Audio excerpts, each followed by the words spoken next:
for that, Rayleigh. It's nice to be here. So hi to anyone listening and to anyone who's listening to this a little bit later on.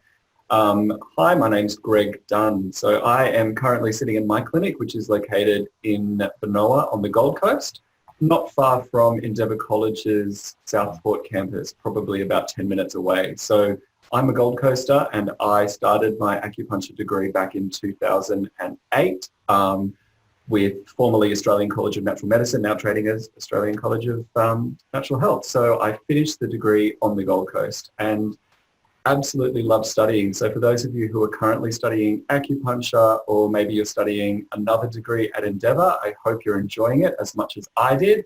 And yeah, it's nice to be here tonight. So I hope that some of you can ask me questions, but until you jump on and do so, I'm happy to chat away. So what brought me into acupuncture? I think everyone comes into natural medicine with a slightly different background. It's usually something that is a little bit left field and a little bit obscure because this is a style of healing which is alternative. So for me, I grew up as a ballet dancer.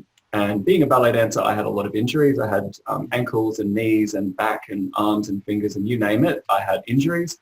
In the 90s and early 2000s, working as a ballet dancer, you had very limited therapies available. So there was a little bit of physiotherapy, a little bit of Pilates was taking off in Brisbane back then, but there definitely wasn't any mainstream acupuncture available, and I wish there was.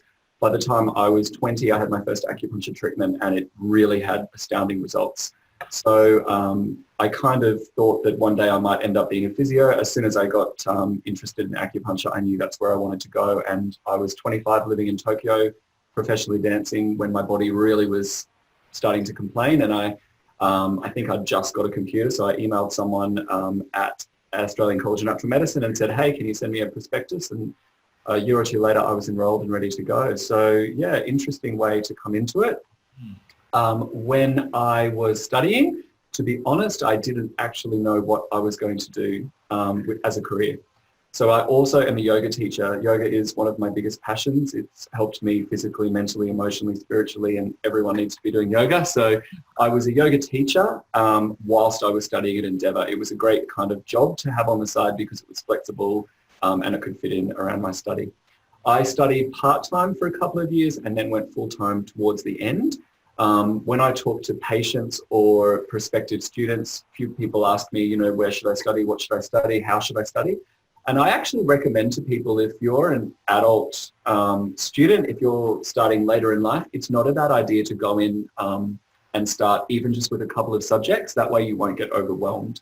And I found that to be really beneficial as well.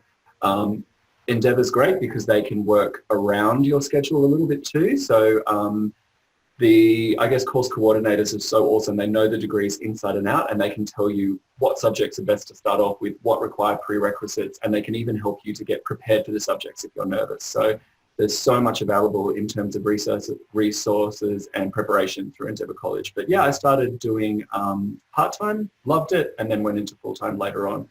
But I wasn't sure what I was going to be. I didn't know if I wanted to do full-time acupuncture. I didn't know if I was just going to study for my own benefit. So it really wasn't until my last year in the degree that I thought, okay, this is something I could do full-time. I'll just check if there's any questions. Maybe one's popped, I think. I'm monitoring the questions for you, Greg. I just thought, and there's a bit more to tell us about your current business now, but how did it go from actually being a patient to studying and actually your first time in clinic? How did that? Yeah, interesting. So I think when you start studying acupuncture, and I've had quite a few patients from my own clinic who've since gone on to study at Endeavour College. Even my barber is now studying at Endeavour College. My sister is studying at Endeavour College. So I talk about Endeavour quite a lot. And I have a pretty good knack of getting people to go there because I really loved the degree. But one thing I do tell people is it's not something to just rush into. If it's what your heart says, go for it. But it's a big degree, particularly, you know, when you're looking at naturopathy, when you're looking at nutrition, when you're looking at Chinese medicine, there's a lot of content. It's not as simple as saying, I'm interested in that. It sounds fun. I'm going to study it. You know, there is a lot of work involved. But if you can, I guess if you can structure your time well, and if you can make use of the resources that Endeavour has in terms of, even the resources with the library and making sure that you ask for help when you need it and make sure that you stay on track, it's definitely something that's doable. Changing from a patient to a practitioner was interesting. One thing which I have different strengths and different opportunities, as we all do, but one strength of mine that I really focused on during my time as in clinic, training to be a practitioner, my strengths are definitely time management. So I was really good at making sure I had patients in and patients going. And that held me in good stead, because once you actually open your own clinic, minutes are dollars. So even though we want to spend 4 hours with someone and give them all of our energy, at the end of the day, we're running a business. And that was something that I knew right from the start at clinic.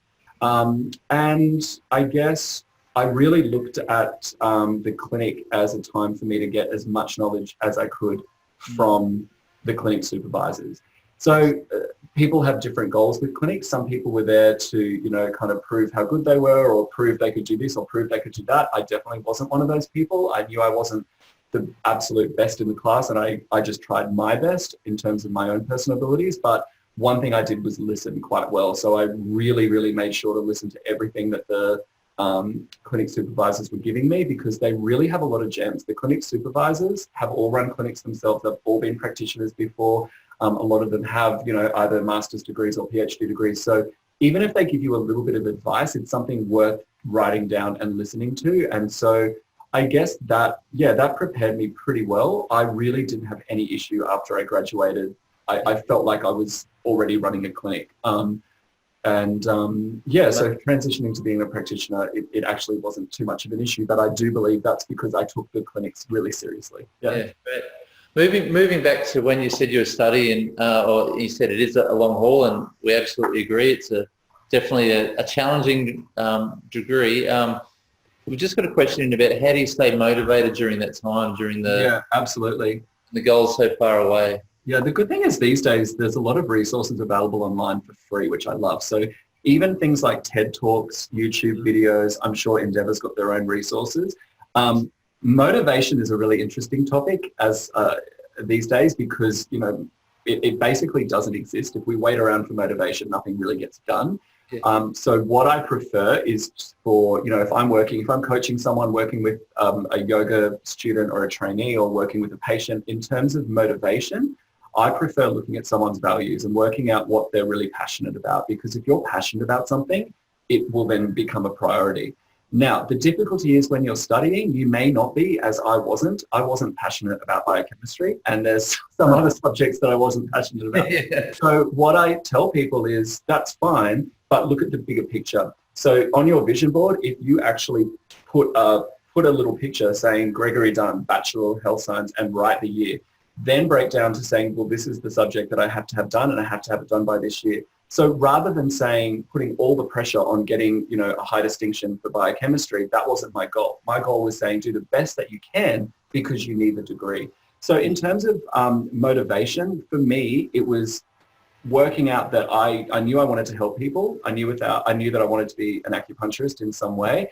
But the biggest thing for me was just saying I just wanted to get the degree done. I was in my late 20s and I just really wanted to have that piece of paper. Whether or not I even picked up a needle after it, it became something that I was like, I just want to get this piece of paper. So, but for everyone, it's a little bit different. My best friend who I met studying at Endeavour, and we're still best friends today, she was a single mum with 3 kids. And for her, she was like, this is going to be my family's bread and butter. So every time, there was a stressful moment or an exam or she had to spend a whole night studying, she just looked at her 3 kids and said, I'm doing it for you. So I think everyone has their own little spark. That's goosebump material for me. Look, I was really fortunate. I met some amazing people when I was studying. Even some of the lecturers who I'm still in correspondence with today, and many of them still lecture at Endeavour. Don't be afraid to ask for help. And there was many nights where I, was drinking coffee and I had a candle on and I was just trying to keep my eyes open and getting it done. But if it's something that you have said you're going to do it and you're committed to do it, you'll definitely find a way to do it.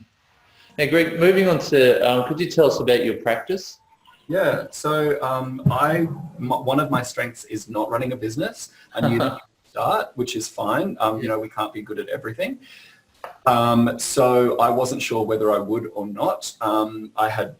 Once I finished the degree, to be perfectly honest, I was pretty burnt out, and I'm not someone who gets burnt out, but I definitely was. I was still working full time, teaching 20 yoga classes a week, and even doing a couple of dancing gigs a week because, you know, I was an adult. I still had bills to pay plus doing study. So by the time I graduated, I was pretty burnt out. So I actually took 12 months kind of off after I graduated in terms of I just taught yoga and basically built up my own energy. Over that time, I decided, yes, I do want to have a clinic, but again, I knew that I wasn't particularly efficient in things, you know, business. Yes. When I say business, the administration side of business. And it's easy to say, oh, I'm a naturopath, or I'm a dietitian, I'm an acupuncturist, I'm going to start a business. You still have to be aware of all different obligations, from business insurance to tax to superannuation to running a clinic to making a profit and, you know, software and everything else. So I went in with a business partner right from the get-go. It's actually my personal partner or fiance now in life. So that was a good kind of mix. They've actually stepped out of the business now, and I pretty much run it by myself because I'm 4 or 5 years in, which is great. But, you know, it's a good thing to basically find a mentor or find a coach if you want to start a business. I also have 3 business mentors. So one of them is just a businesswoman. The other one is a businesswoman and my best friend. She runs an international yoga company. And the third one is another businesswoman online. Yes. So, yeah, basically I had people who were there to answer my questions and support me. And I think we have to be willing to ask for help. Yeah, absolutely. Okay. And in regards to once you started your business, like with your business partner, the marketing, was that something that they took on? Marketing is everything. Marketing, look, it depends on the vision that you have for your business. So if you are, I guess it also depends on the type of practitioner you are as well. And for some people, it takes a little while to work out what kind of practitioner you are. Right from the get-go, I was thinking big, not big in terms of making money, but big in terms of the outreach of people that I wanted to connect with. So I was not going to set up a practice with either, you know, I didn't want it to be overly expensive. I wanted it to be within market value. I didn't want to have to spend 3 hours with every patient. That doesn't really suit me. Yes. I wanted to have a clinic that was specifically acupuncture based. So I was blessed that my fiance actually runs a creative agency. So what I did right at the start, which was very, very lucky, is had a huge marketing meeting. I was able to do the personality of the brand and get the website and marketing and blah, blah, blah. So that was a big help for me. But even if you don't have that ability available, these days in 2019, it's inexpensive to build your own website. It's inexpensive, relatively, I should say. It's all but it's relatively inexpensive to get someone to do a logo for you. But, you know, if you basically, I always say, go with goals. So whatever your goal is, look at where you want to be in, say, 5 years, then break it down 4, 3, 2, 1, break it down into months and just start ticking little things off. So it took, to be realistic, it actually took me about 6 months just to find the premises because I was non-negotiable about exactly what I wanted. I'd manifested it. I wrote down how many clinic rooms. I wrote down everything from free parking, ground level, natural light. I wrote down the most obscure things and I got every single thing on that list, but I basically got to the point of it's not going to happen and I was almost at the stage of giving up and then the perfect place appeared. Yeah, but I'm a big one for writing everything down and just saying this is what I want and I'm not going to settle for less and I did. Yeah. Yeah, okay. Fantastic. We've got a question in regards to challenges, but I guess there's 2 sides, challenges and successes that you've had. So if we look over from when you graduated, we've talked through a few initial challenges. Has there been anything that's come once your clinic's been growing, or is it? The challenges which I've faced, nothing which has been, I guess, overly negative, which is good as yet. But I honestly think that it all comes down to mindset. The one thing I did, I mean, I would have been, I can't remember, maybe 32 or 33 by the time I opened this business. And I'd spent I guess 5, 6, 7 years before that working on myself and doing a lot of work in terms of personal development. So what I mean by that is working with For example, Dr. Demartini and working out values, working with Tony Robbins and working out, my 6 human needs. Those types of things, which again, they're free. You can do them online these days for free. The more you know about yourself, the easier your business will run. Because I honestly believe that businesses like acupuncture clinics, yoga studios, I call them spiritual businesses. We reflect in business basically everything that we have in ourselves. So the more fear you have in yourself, the more fear is going to be projected in your business. There's some weeks where I sit there going, I'm not making enough money. And sure enough, that week I don't make enough money. So it's really interesting how it works out. Yeah. If you start your day with an affirmation saying, I'm here to help people, that's what I'm here to do, then that's exactly what you do. If you sit there saying, this week I'm going to have 30 new people, then somehow you will make it happen. But a lot of it comes back to doing your work first. Yeah. I'm really glad that I didn't listen to the naysayers, because a lot of people have tall poppy syndrome, which is fine. That's just life. And a lot of people will say, don't open a business. You'll never make any money. You can't make money as an acupuncturist. I see it on Facebook every single day. Yes. And I just didn't listen to it. I'm very careful about the people who I do listen to. And I basically look at the people who I want to represent. So I go to successful people. I go to people who are running businesses. I go to people who are happy, and they're the people that I listen to. And in terms of challenges, honestly, there's little things that pop up. There's been days where the building's power has gone out. There's been times where, a whole bunch of patients cancel in a row. There's been times where, just things like that pop up. But I really came into this business knowing that it's not going to be easy and I'm going to be working long days, but I absolutely love it. The one thing that I always say to someone if they're going to start a business is to make sure that they put their health first, because in this kind of industry, we're useless if we're unwell. I've been running this clinic for nearly 5 years and I've not been sick one day. I haven't taken a day off, but the one thing I'm really good at is scheduling time off. So if I feel like my energy is getting low, I'll book myself out for a couple of hours and go get a massage or meditate or do what I need to do. I really, really monitor my energy well, because I just want to make sure that I'm fit and healthy and feeling energized for my patients. Amazing. With your clinic, have you got any referral networks or partnerships that you've built up with other clinics or other practices? Or that's interesting. Back in the day, when I first started, I anticipated doing that a lot more. And the blessing was I didn't actually need to. But the interesting thing with marketing is that you actually, it's best to market when you're busy, because what tends to happen with clinics, and particularly this clinic, is there'll be a couple of weeks where I'm absolutely booked out every single day. I've got 3 rooms running and I think, oh, everything's good, I don't have to worry. And then all of a sudden it goes quiet. So it's almost like you have to prepare for the quiet times before it's quiet. Yes. In terms of referrals, yes, I do. I haven't actively gone out and sought them, but when a patient, even today, I've had patients say, oh, this was the surgeon that I'm going with, or this was the doctor, and I really ask in terms of their bedside manner, their clinic practice, their success rate, and then I start to connect. So I've got a couple of physios that I refer to. I've got one chiro that I really like that I refer to. I've got everything from psychologists, counsellors that I refer to. But most of that's just happened organically because, on the Gold Coast, it is a smaller city, and it's good to just kind of get to know people and do it that way. Yeah. Okay. Amazing. With your professional development side of things, how do you keep up to date with your personal side of things? It's great. You've talked about a lot of stuff on the web and you've mentors, but from an acupuncture professional. Yeah, totally. Yeah. It's never been an issue for me because this is something that I love studying. So it depends. I tell you, one thing I found is that a lot of the courses seem to pop up. When I say courses, the continued professional development points. So once you graduate, depending on whether you're an acupuncturist or another profession, your association will require you to do a certain amount of points in order to stay registered for that year.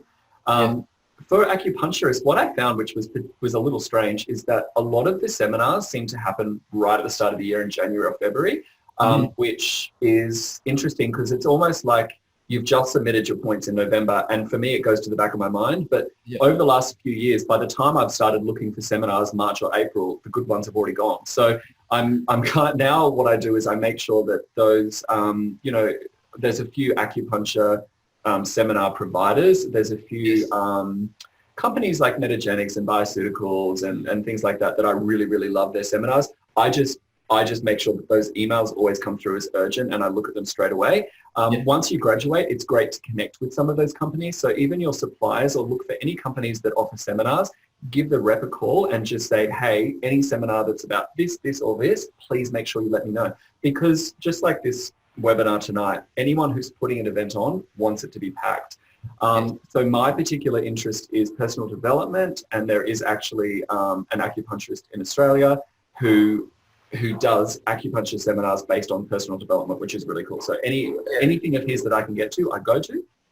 And I've called up Metagenics and said, make sure that anything about female health or hormones or digestive system, you let me know and I'll be there. So give me a lot of warning. You know, I just make sure I'm there for those events. Amazing. I just want to give a call out to the people who've turned in a couple of minutes after we started.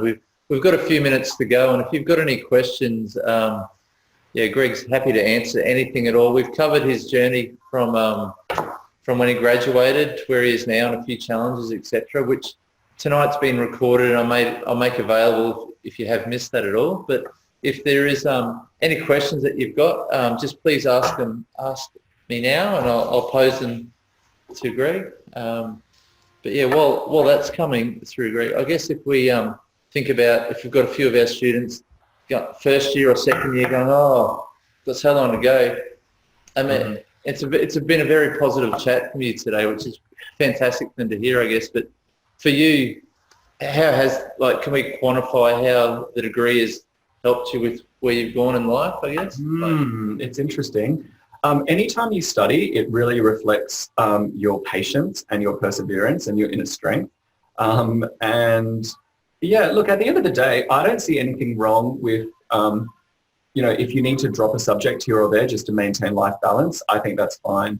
So I've had a couple of patients who enrolled to study last year. One of them deferred for 6 months and then went back, and one of them actually dropped down to part-time, and I think he's only maybe doing one subject at the moment because he had a new baby arrive, which is great. So, it doesn't mean that you're going slow or you're not doing what you should do.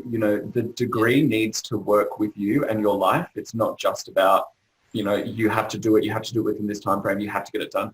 Something like acupuncture, this is something that you could study when you're 20 years old or when you're 70 years old, and it's the same with the other degrees at Endeavour. So my sister calls me almost every day. She's 41 years old and she's just maybe in her second year. She's studying part-time. She'll probably call me once a day saying, that's it, I can't do it anymore, tongue in cheek. And I talk her off a cliff every day, and I just say, do you want the degree or not? And she says, yes, I have to get this degree. And I'm like, well, you'll find a way to keep going, and sometimes that's all someone needs to hear is just, think of the bigger picture. When you're studying, what I found is a lot of people get really hung up on the most micro details. So, you might be studying the first subject of anatomy out of 4, and then you might have one quiz, and in that one quiz you might have missed one question, and in that moment it's devastating. You think, I knew that, I'm so upset with myself, blah blah blah. I never allowed myself to get like that. Look, I possibly should have been a bit more strict with myself looking back, but honestly there's absolutely no point. When you have to consider that you're a unique person, and just because someone sitting next to you is getting straight 7s, or there were exams that I rocked up to and someone had printed these beautifully colored cards and everything was highlighted and organized, that's fine. I wasn't like that. You just have to do the best that you can do in your circumstances. And if you're working a long shift, or if you didn't get any sleep the night before, if you're moving house, you can't put so much pressure on yourself that you're a perfectionist, because at the end of the day, stress doesn't help anything. So, keep it positive. And if you stuff up a little bit, or if you don't do your best, then go, that's all right. I'll move on and I'll do my best next time. Yeah. So yeah, that's probably the best advice I can give for that. Very, very wise. And before we do finish tonight, in regards to your clinic, do you focus on certain conditions, or are you? Yeah, I do. Interestingly enough, the more I practice, the more I realize that stress is basically underlying absolutely everything. Stress is a very generic word anyway. So by that, I mean people who are putting too much on their plate and who are too busy for their own good. So regardless of whether or not someone's coming in with, the main things I focus my marketing on is female health, what I call hormone regulation. So cortisol being a dominant hormone, anytime someone's stressed, their hormone's going to be out of whack. digestive issues, and then I do a little bit of musculoskeletal, but it's not something that I'm focused on at the moment. That's the main thing that I look at. I don't market myself as a fertility acupuncturist, and I also don't market myself as a pediatric. My best friend who I met at college, I was talking about before, her name's Nancy, Yes. and I refer any child to her because she's a brilliant pediatric. Yes. In terms of fertility acupuncture, I have my own style of working with fertility, and I actually find that we get better results working alongside a specialist. So there's a couple of specialists who are fantastic on the Gold Coast that I'll send someone to, and by specialist, gynecologist, obstetrician, that type of thing. Yes. And then I won't actually say, I'm going to get you pregnant. I will work basically with stress, because I find that if someone is over anxious or stressing out, they're not getting the nutrients they need with their food. There's a couple of supplements that I look at, and then I work with acupuncture that way. But they're the main things that I focus on in the clinic. Fantastic. Well, I think for tonight, I'm the one who's posing the questions. Everyone's just been happy to sit back and relax. But before we go, you know how you said, and you've been preaching off my song sheet in a few of the things you've said, like what's your 5-year goal, etc. So to finish up tonight, tell us about where you think you want to be in 5 years. Well, it's interesting. So I'm just about to start treating in Brisbane. I was treating in Brisbane up until 2017, and then the clinic that I was treating from wasn't available anymore. So I'm actually just about to start treating again in early September. So I'll be in Brisbane 1 day a week, which is fantastic. It's still under the brand of this clinic. And then there is a possibility that I'll be treating in another state in Australia pretty soon as well, which I can't say too much about yet, but that looks like it's going to happen either by the end of the year or the start of next year. And I'm always looking for people who are either in their final year of study or who are already registered and are looking for work. So hopefully I'll have some friends joining me here to work alongside me in the near future as well. Fantastic. And for us to keep track of what you do on Instagram, etc., it's just all on your website? Yeah, exactly. So most activity these days is on Instagram. Mine is Ausacu, which is AUSACU. And if you go on that Instagram, you can do everything from book directly into the clinic to message me, to email me, or even go straight to the website. So everything's on that Instagram, which is AUSACU.